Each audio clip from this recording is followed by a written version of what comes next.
what were some of the family values of the Benedicts, Mm-hmm. and then of your father's parents, and then your mother's parents? Mm-hmm. Like what? Right. What kind of families Mm-hmm. were they? Well, first of all, I would say that they were very hardworking. I mean, there was no question, and that probably could be said about that generation. And in the late 1800s, early 1900s, that was what you did. And agrarian careers was about all there were. Unless you were trained as a medical doctor or an attorney, you probably were a farmer or a rancher. There just weren't a lot of companies or corporations that did hiring. So there was a lot of emphasis on hard work, always telling the truth. And if you said it, you did it.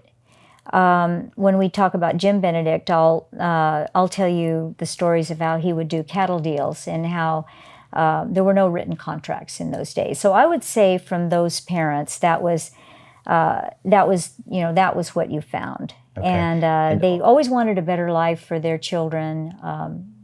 Treated people well, always welcomed everyone, any race, any ethnicity, were always welcome. That was the way we were taught in our home. So I know that was what they learned in their homes. Okay, and a man was his word. That was really important. That's right.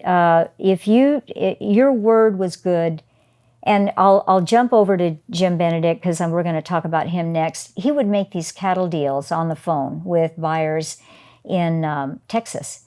And honestly, there's that saying that if your word wasn't good, you'd be run out of Dodge. That's literally what would have happened. If you did not honor your word that you were going to ship 100 head of cattle to Texas for this amount that they negotiated on the phone, no one would have done business with you again.